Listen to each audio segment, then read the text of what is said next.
You just need to have a creative and social presence. Because I think most brands who don't are just losing out, right? We're seeing all the big legacy brands, dropping in, sales, every year. And we're seeing the newer brands that are so active on social, crushing it, right? So I think the more creative you are, the more you can connect to the upcoming generations.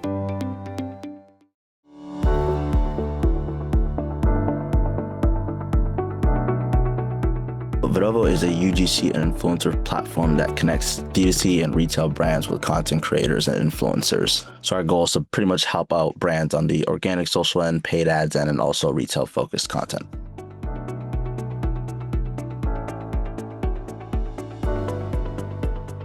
So I started running out performance campaigns and, saw firsthand how painful fresh content was, or just getting content in general. My actual biggest problem was I couldn't find good content. I think that was the biggest bottleneck for me, which is why we built Vidovo, because we needed to get brands good content. Because at that time, you relied on an agency and burned budget, or you tried managing creators manually, which is, how I got burned in logistics.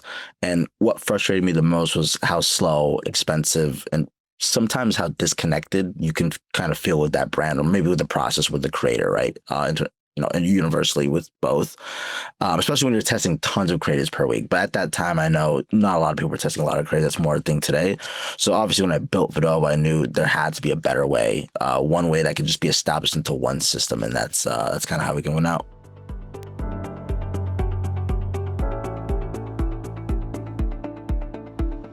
I think it's mainly because teams are probably stretched thin. I think when you're launching products, testing ads, updating PDPs, and now managing retail media placements, I think that you're seeing that brands are delaying launches, or they're having to repurpose old assets. I think that's the biggest problem, and I don't think it's because they want to. I don't think anyone wants to repurpose old assets.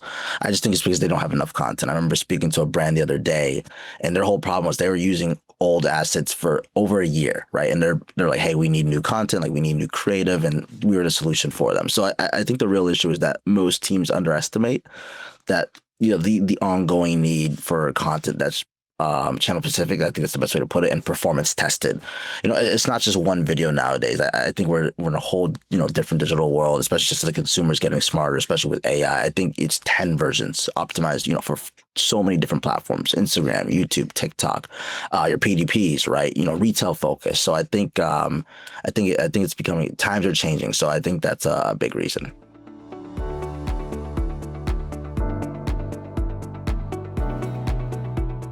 The way Vidovo works, we have a two-way process. You can either work with us on the self-service end, which the brand is technically using the platform on their own, or you can use it on the managed end. Both are fast and flexible. I would obviously say the self-service takes more time. Some brands don't want to use all that time. They'd rather leave it to the experts. But essentially, how the platform works, there's two ways you can work with creators. You can go through our marketplace, where you're essentially working with creators one-on-one. Those are only vetted creators. And the way we vet is you either have to be good at creating content, have potential creating good content, or be an influencer, right? If you meet one of those three criteria, we'll typically approve you on. The other way, which is the more, our bread and butter product, is you're actually creating a brief. And what you're selling, it's going on that brief with the brand voice, and everything is handled after that brief is created. So you're putting in all the details. It's like a 4-step process, and the platform will obviously automatically handle the sourcing of the creators, building the list. Everything's managed, from handling the revisions to delivering ready to use content. So it's like a whole fast process that can be managed. I think the best way to look at it for most brands is as a tool on the self-service end, and on the managed service end, it's like more of like an expert agency where we can do everything. We'll do the strategy, we'll do the briefing, we'll do the content production, we'll do the content management. You just kind of lay back and view a dashboard, right? So there's two ways to work with us, but I would say both are fast and flexible. And I think the way we can kind of win out on being fast is by having good creators. I spent the first month or two only talking to high quality creators. My goal is, like, if we're going to bootstrap this platform, we really need to focus on how do we get the best content creators on our platform. Because at the end of the day, that was my biggest problem back then, was getting good content. So I knew if we could kind of solve that bottleneck, it would work out in the long run.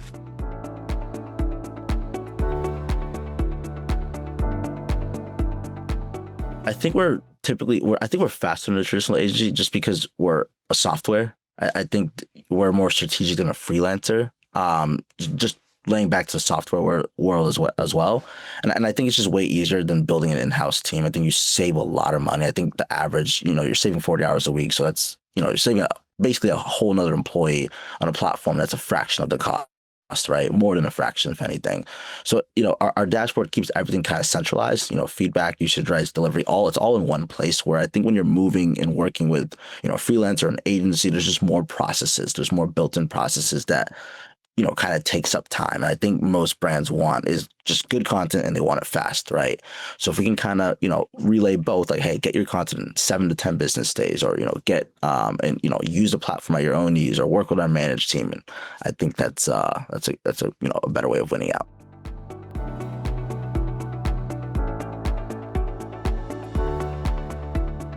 It's always great to be authentic. I think we're in a day and age where you as a creator, you as a brand, you have to speak as a person more than as a brand, if that makes any sense. We're in a day and age where the consumer on the other end is going to be listening to who they can resonate with the best. And I think it's a lot easier for, like, for example, a mom to resonate with another mom than a Kim Kardashian, right? I think we're moving towards that day and age where the people want to see people they can actually relate to, right? People want to see people they actually like. People want to see, anything that forms some type of connection. I think that's where we're moving towards, right? So that means that content has to feel native, has to be believable, has to be clear, right? It doesn't have to be overproduced. I think that's when it gets too much, right? Because like I said before, today's consumers, they don't really care about being super polished content, or, at times they do, right? But if we're talking like Super Bowl ads, right? But I think they care whether or not if the product actually fits into their life. Like, is it something they could actually use on a day-to-day basis, or on a weekly basis, or a monthly basis, whatever it's built for, right? And I think creator-led content works because it meets them where they are, right? In the tone that they trust, right? And for example, just back to the mom example, in the tone that they trust, especially in retail, we're seeing that, especially with our brand, we're seeing that simple and clear content performs the best, better than glossy ads, which I think what was retail was mainly known for. We're having our creators actually go into the store, film the whole customer journey. They're either starting from their house or maybe starting from their car, and people love following stories.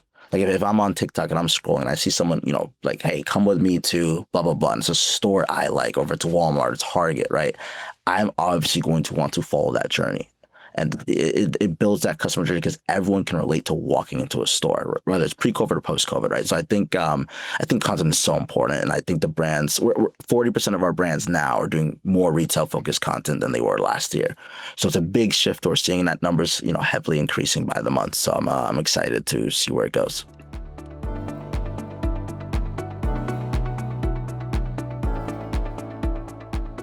This question could be, it could be, I could see so many different answers to this one, right?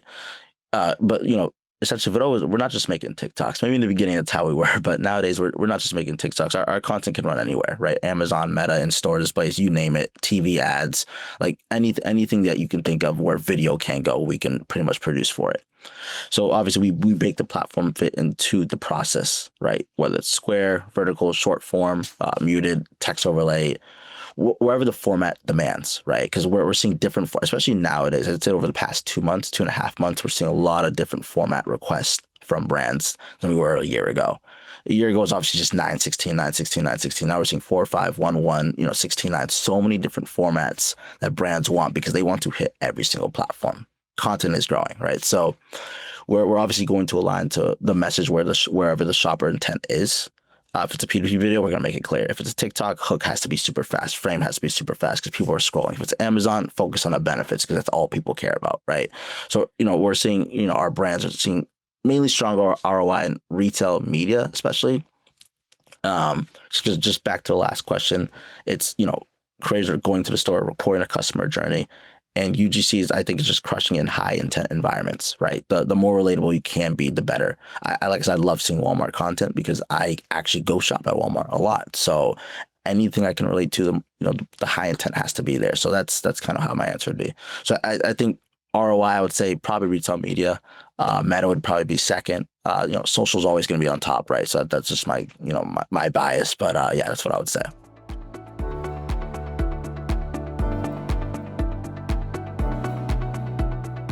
Until this day, I'm still personally vetting the creators that are accepted into our marketplace. I don't know how long that's going to last, but as of right now, it's lasting. I'm probably, vetting anywhere from, probably around 500 creators per month on the minimum end. Just depends on the given month. And, the way I vet, I have to make sure I have to make sure I'm valuing quality. Right. And kind of back to the previous question, I might bring this up another time or two.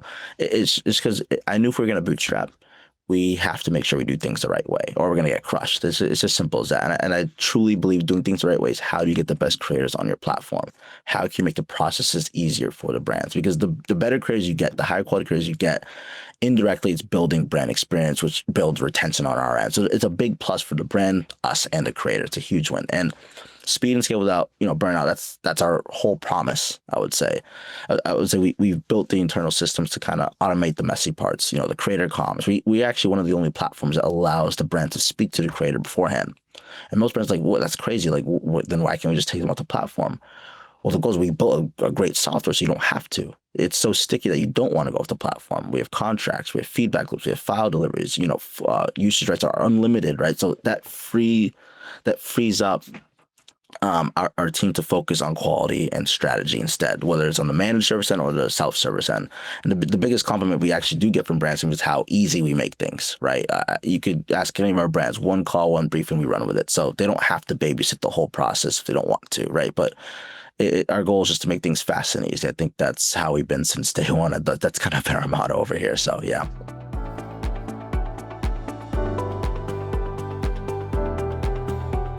Most marketers and brand teams, I think the number one piece of feedback we get is the relationship building that we allow and the quality of content they receive. Most of our customers actually come to us because either they don't have a creative engine or the creative engine they had before wasn't producing enough quality content. So if we're able to kind of, crack both bottlenecks and, kind of give them both, which was most of the points I was making throughout this interview, it's, if we can make it easy for you on both of those ends, I think I think we can kind of win on. So I think the number one feedback we get is like, hey, like you guys have great content. The process is so easy. Like we love Vidovo. And our goal is like, how can we keep building on this feedback? Like how can we just increase experience on this feedback? But that's what I would say marketers are saying right now is like, hey, this platform is actually known for good content to the point where people actually made up a name for us where we're like the premium UGC platform. Obviously, not everyone's going to call us that, right? Everyone has their own opinion, but that's one thing that we do here when brands are referring us to other brands. Our number one avenue of acquisition is actually by word of mouth, right? Because people are actually having a good experience. So that's kind of this answer. There's a lot of answers I could have for this, but that's probably the number one I would say.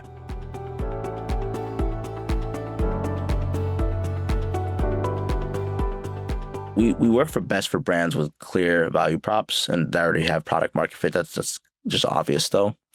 But I would say especially in categories like CPG, health and wellness, beauty, fitness, home, and pet. I would say those are probably our top 5, 6. I'd also throw in tech in that mix, because no matter what, if you're spending on Meta, retail media, or PDP optimization, and need content that actually performs, we're probably a great fit, right?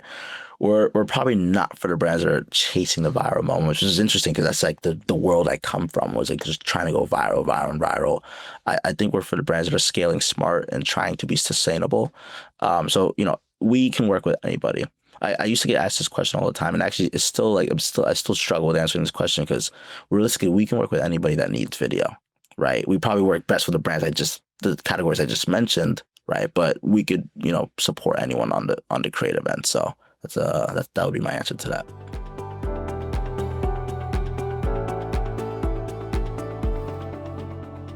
Honestly, I would say we're faster, we're leaner, we're more flexible. I honestly think because we are leaner, we are able to move so fast and we're able to be very flexible. I think I think that's the biggest advantage to our platform is how lean we are. Like I said, I named this point a bunch of times, but back to the bootstrapping part, we don't have to meet these investor KPIs. We were kind of able to build our own and actually learn on our own, right? And obviously it's gonna be a grind. It's gonna be a hustle in the beginning, and that's what we kind of signed up for. And it was tough, I will be honest, but this has probably been our best year. I'd say the past 3 months we've onboarded a ton of new brands, a ton of new agencies. So the growth is there. Everyone is seeing it because we were able to learn, from zero. we weren't given a bunch of cash. We were able to learn from zero. So brands don't need to come to us and drop 50K to test a new product offer or run a new offer. Our costs are very effective. On the self-service end, you're spending under $1,000 a month. On a managed service end, that could be anywhere from $5,000 to $20,000 a month. But most brands who are on that end, they have the budget to do it. They want the experts to handle it. They don't have the time to use the self-service. We're actually seeing a big split where some brands go self, some brands go managed. Both work. I don't really mind. I'm not going to be the biggest salesman to one or the other. I'm going to do what I think is best for that brand. We've seen brands go up from the self-service to the managed service. Like I said, it all comes down to your processes. Everything includes usage rights, which is a huge plus for most brands. I don't know, every demo call I have, anytime I mention that, like eyeballs just pop because most agencies can't give you that. You get feedback rounds, variations. Basically, CMOs or the average marketer, I need to target CMOs, love that we make their team look bigger without needing to hire. I think that's the biggest takeaway. And when they run the numbers, the cost per asset is usually a no-brainer. I think it's very cost effective, and you get really good content. So that would be that.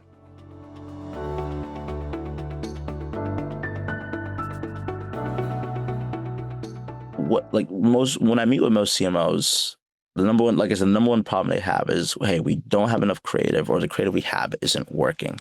Right. So I show them our processes like, hey, this is why I think our creative would work better.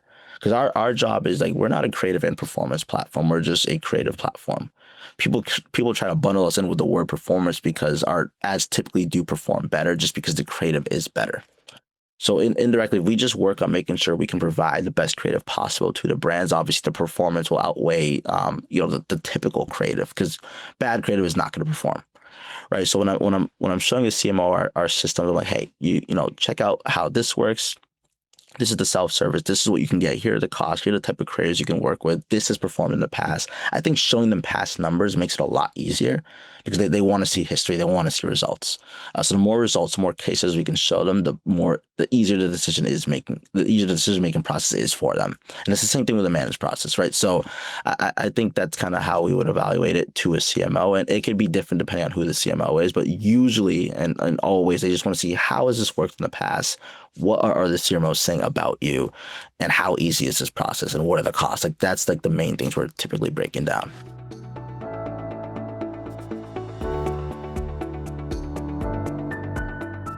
Yeah, I mean we have a lot coming on. We literally only have one developer, maybe one and a half, because we do have an intern, and he's built this whole thing. It's my co-founder. He's built this whole thing by himself. It's super impressive. I would probably say he's one of the best software engineers I've seen ever, right? Because most people need like 5 to 15 of these engineers to get a platform out. He's done it by himself. So I think now we built the platform to a very sustainable point. Then now it's just all improvements and enhancements, which will most likely be integrations that make content go further, right? Like how can we make things directly easier to deliver to the platforms you want to get to? And for example, meta whitelisting. I think 40% of brands, there's an article that came out about 2 weeks ago, 40% of brands, or there's a 40% increase in the amount of brands that are using whitelisting over running it from their brand account. So our goal is, okay, how can we build an integration to make that easy where you can just work with the creator and then boom, upload the ad to their Instagram account, right? So integrations, making it easier on ad accounts, creator network we're probably going to be expanding on the influencer end. I think on the creator end, we're doing a really good job. We're growing organically every single day, about 20 to 50 creators per day. And I think long term, we're not just going to be a content partner, but how can we make, your operationals efficient on the content side of things to obviously improve results. So there's a lot I'm excited for. There's a lot I can't say, but there's definitely a lot of tools that we're also building to support creatives. So like social listing, that we've had it built, it's just not released yet. And yeah, it's gonna be exciting times.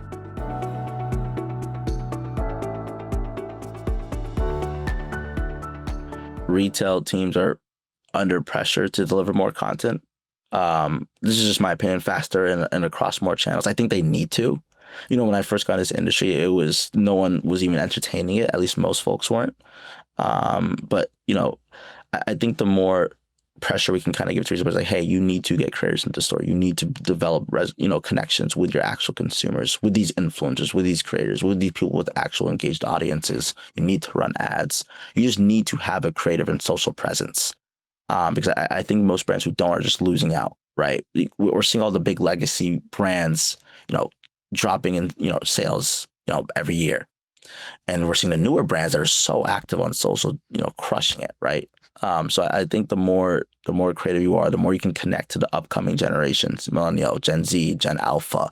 I think the better you'll be able to win out, right?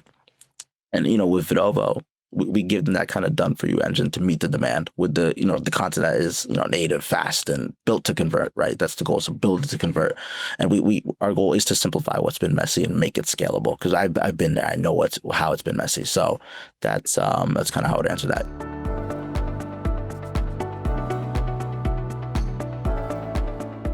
Content is king.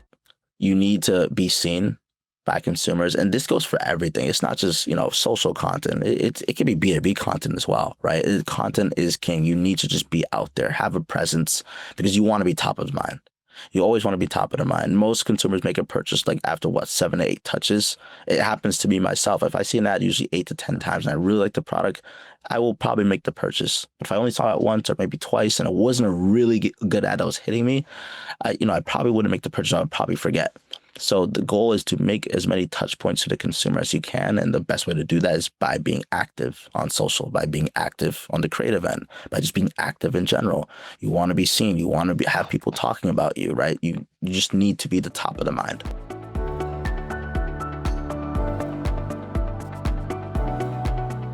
Yeah, just reach out. We usually start with a 20 to 30 minute call just to understand your goals. I'm not this typical salesy guy. I truly enjoy all of our conversations. I think the more we can focus on actually, building a relationship with that brand, the better it can be. So yeah, just reach out. We're always open to supporting new launch, improving P2P performance, or just always, helping on building creatives for your ads, right? So, and from there, we'll put together a quick plan, whether you go to self-service route or the managed service route, and show you exactly how things would work.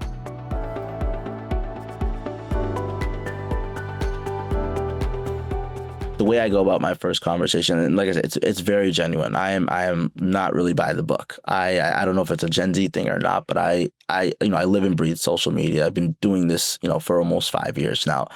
I need to understand how much that individual actually knows, right? And the questions can be different, varying on the actual person itself. But I need to understand how much does that individual know and how much have they done in the past.